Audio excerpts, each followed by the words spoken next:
So we've got one other example of what we could or couldn't fractalise, which is British Airways. So am I going to be a pilot owning my own plane, or how's that? Do I hire my plane, or? Oh yeah, we can hire it. I thought British Airways was a billing system. Yeah, but hold on, just imagine, because I think Chris is how would I fractalise a bit? Because the problem I think with travelling by air is it's a bit like a big company that nobody really cares. The check-in people don't care how long I have to queue because they don't have ownership of that. I'm not paying them. The people serving me on the aeroplane are pretty good. They're quite customer focused, aren't they? The pilot probably doesn't really care because he's just doing his thing, and I guess if the plane's late, no one really cares, and I'm sort of when I decide which flight I'm going to book, it's not really based on who I like, although I do like and dislike some airlines irrationally. Like I like Richard Branson, so I like Virgin, but. And there's the colour scheme as well. You like, the branding. Yeah, the branding. Yeah. But would it be worth trying to have anything fractal going on in British Airways or so if you wanted to other airlines are available? Engage the pilot and the team of the plane, and to push responsibility down, you could, for instance, rent the plane to them as a cost. Yeah. They're not selling directly to the customers, though, are they? Hold on. But you can then, in effect, give them the ability. Every passenger that walks on that plane, you know the amount of money that came with them. You do know that because I've paid 250 quid or whatever it was for my ticket.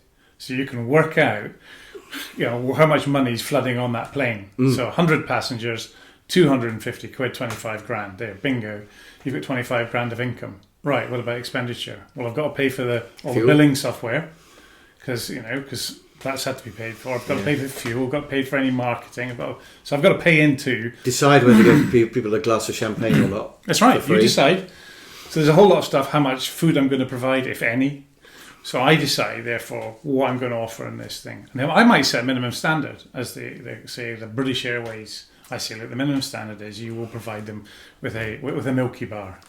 And it's got to be clean. And a Scotch egg. And a Scotch egg, there you are. Now you're talking like airplane. So in that set of circumstances, you could set a rule set in place that created a profit centre out of an aircraft and gave the pilot and the crew and everyone associated with it, a share in that. In what they do. Does that mean when I'm booking a flight, I'd be looking and thinking, well, that's the one that comes with a Scotch egg, but that one has the champagne, so I'm going to go for the Scotch egg one or whatever. Yes. But you'd have to somehow know. I mean, if I'd flown regularly, I'd be thinking, oh, that's Andrew Holmes' plane. He always gives me a Scotch egg, so I'm going to go with his. But otherwise, there might have to be a link to a little page that told me everything I'm going to get and not get. Perhaps. Why not? So I could go in a little picture of that flight and they say, well, this is how you'll be looked after, and it's not the same as the one before because this is the Andrew Home one. Oh, Christ, I always book on Andrew. And certainly if you go for EasyJet, you don't get a Scotch egg or perhaps. You might not even get there. No. But in the fractal system, one of the big benefits of the fractal system is there's an opportunity for the person adding the value to engage in what they're doing from start to finish, and to see opportunities for improvement, both in terms of the value that's being added and in terms of the reward or how easy the job is. Yep. And my question, I guess, would be, where's the opportunity are you going to charge the customer more? Could do. Are you going to save costs?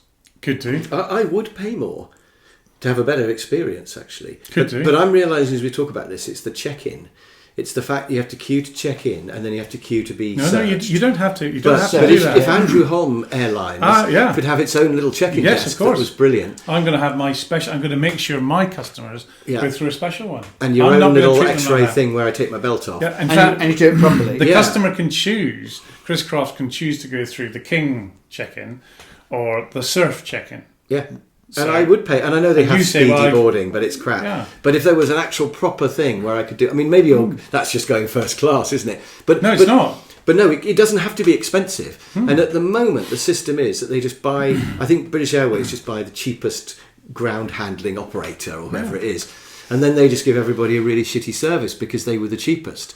And British Airways think that I don't connect the queuing with them. Most people probably don't. So all the pressure is on British Airways really to just get the cheapest, and that's what happens, and it's a horrible experience. And my question would be, if it could be done as one continuous thing, what then, could it be in the dream of you've got in your head? Best achievable dream you've got in your head. What could it be? Well, I would click on Andrew Holmes, not Andrew Holmes Airlines, but Andrew Holmes plane. Yeah. And it would say, if you do this, you'll get the really good check-in, the really good speedy through the everything. You'll get an air hostess to come and pick you everything's up. streamlined. Streamline walk your way through. So it sounds I like... don't even need the air hostess, actually, just to not whatever. queue. But it's a bit, isn't it a bit like how island hopping aircraft work? That there's 6 seats on the aircraft, and you know the pilot, and he operates he's an owner-operator sort of thing. Or at worst, like a taxi driver, at least he's the pilot, and he's a fellow who flies you backwards and forwards to the other island. Yeah.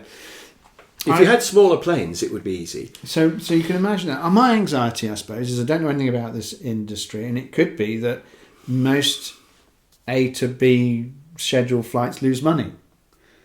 I look at buses and think, well, that bus is empty. That can't make any money. Oh, that's true. Yeah. And then is it the case that the more business?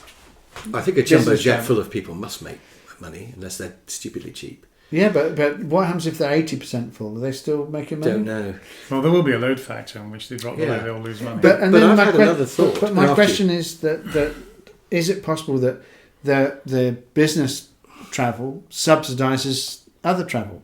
Yes. In which case, how can you have that little fractal group who always loses money and actually relies upon being subsidised by a different sector? Mm-hmm. Yeah, I get what you're saying. Wouldn't a fractal organisation what say, you could why do, bother? Would it work if the plane was one big cost centre with a pilot and things, and the plane decides whether to give you a Scotch egg or not, and then all the loading was divided right down. So I could go for loading company 17 if I really like number 17, and that would be, I'd pay a bit more, and there'd be no queues, and I'd get through really quickly. And other people might go to loading company 18, which is cheaper, and you get a crap service. And each of those would have ownership. So you'd be in charge of loading company 17, but they all feed into the one plane. So the plane would be the eventual customer, if you like, they would hire the various loading companies. So could you fractalise the loading part of it? Because that's the annoying part, the part that's really the problem. The flight itself is fine at the moment; it works fine. We don't need to improve that, I don't think. But you could do. Yeah, but the airport side of things really should be fractalised. Right from parking your car. Yeah. So somebody says, you book with me, I'll get you on this flight, it costs, you'll have a parking space, you'll have a bus. £72, but you've got 30 quid for your parking, you've got 12 quid for your transfer, but I'm going to take you through all of that. Yeah. Because you're my gang. Yeah. That experience will be me focused on you. I've got an airplane, I've got 30 seats, and I'm going to make sure they're all gone through. And I sprinkle petals. And it would be to your incentive to give me a really great service for the money. And you might decide it's worth charging people a bit more and making it better. Or you might decide that you might discover by talking to your customers that they don't really care about this part of it so much. They don't care about the parking. It's more about the airport, or the other way around. But by talking to the customers, you'd optimise it. And at the moment, nobody's optimising it. Nobody cares at all. No, of course not. It's just the cheapest they can get. But the thinking in the airline industry and the whole industry, if I'm honest, is about how can you centralise and how can you standardise. So you say, Airbus sit down and say, what's the next plane going to look like? Oh, I tell you, bigger, more engines. Oh, we tried that. That didn't work. Yeah. Smaller, less engines. That's right. And so they immediately go and build this huge aircraft at vast expense, the A380A, and you go, well, what would you do that for? Because actually what we need to do is we need to make it much more bespoke, the experience, much more tailored. Because the big aircraft take loads of time to load everybody on. Of course. So all the queuing becomes much more horrible before you get on. But also the whole experience, it becomes a homogeneous experience. So that's fine if you just want to, cattle class, hoof them off up into the sky, as long as there's sufficient volume to fill 80% of the seats. Yeah. And then, it might make some money. I doubt it very much, because that's why they've ceased the aircraft. Well, there's no flexibility. If the load None goes at up all. by 10%, you can't put on one more little airplane. You have to fill one huge piece. Yeah, so what they've actually realised is it's much cheaper and better and more flexible is to have relatively small aircraft, with two engines that can fly across the Atlantic. And if one breaks down, it doesn't matter because you've got loads of little ones. That's right. I mean, I don't mean breaks down when you're on it, but on the ground when you're thinking, oh, we need 10 rather than 9 today because it's a busy day or whatever. So that it gives you more flexibility. I mean, I need to fly from. I'd like to fly from a local airport to get me to another local airport because I go from Winchester to Troon. It's much. I mean, Southampton's pretty handy, so I'm happy to get to Southampton, and then I have to go to Glasgow. It's a 40-mile trip down to Troon. That's a pain in the neck. I went and land at Prestwick, so that's only 5 miles away from where I want to go. So for me, it'd be much better going from Southampton, to Prestwick. No flights there, sir. No. But that's what I want. I want to fly to Paris in Yeah. a month. You can't go from Southampton to Paris. You can't go from Bournemouth to Paris. You have to go to Heathrow. You have to go through all the nausea of Heathrow. Yeah. But you see, and that's what we're talking about here. We're talking about pushing all that down to smaller individual units. The bigger the airport, the more horrible it is. It is. Just as the bigger the company, the less efficient it is. But the question is not whether or not dividing it up is a good idea. The question is, having divided up, how can you make it pay? That's right. How do you make it pay once you've done it? But I think you could easily fractalise the, I don't know what you call it, but the process of getting the passenger from their car to the aeroplane. That part of it is the horrible part. And I think you could fractalise that. But look, And I could phone up, Wilson Transport Limited and say, it's 50 quid or whatever to get me from here to here. And if you had lots of people who were doing that, lots of small people, they'd quite quickly between them find the best way to do it. They'd be competing. And I think you'd soon put the existing people out of business because I'd pay a little bit more to have a better experience for sure. And I don't think it would cost that much to have to organise it well. But at the moment, it's not even joined up in that direction. It's all just cut like this, isn't it? You've got the parking, and then you've got the checking in, and then you've got security, and there's nothing going all the way through the other That's way. right, just siloed. Yeah. And nobody's really thought about it. Yeah. So it is yet another example of where, if they fractalised it, it could be a lot better. Yeah, so You might not even need big airports.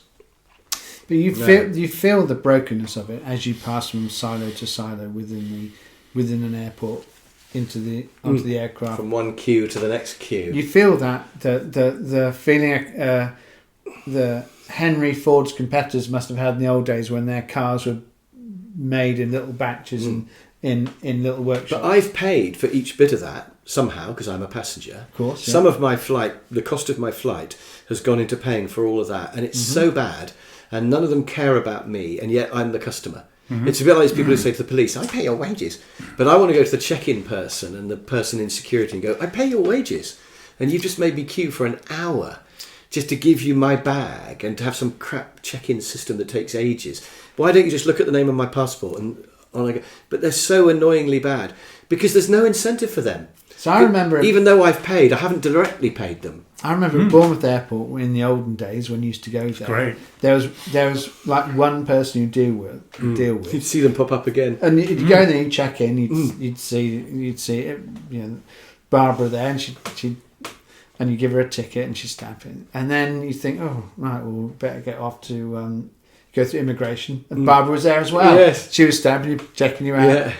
Yeah. And there she is, getting you onto the plane. Yeah, that's right. Yeah, great. And it all worked. And there was. Well, it balances out the load, doesn't it? Because when there's lots of people checking in, she's on that bit. And when there's lots of people on security, she's on that. She doesn't just go, oh no, I don't do security. There's a big queue there, but that's their problem.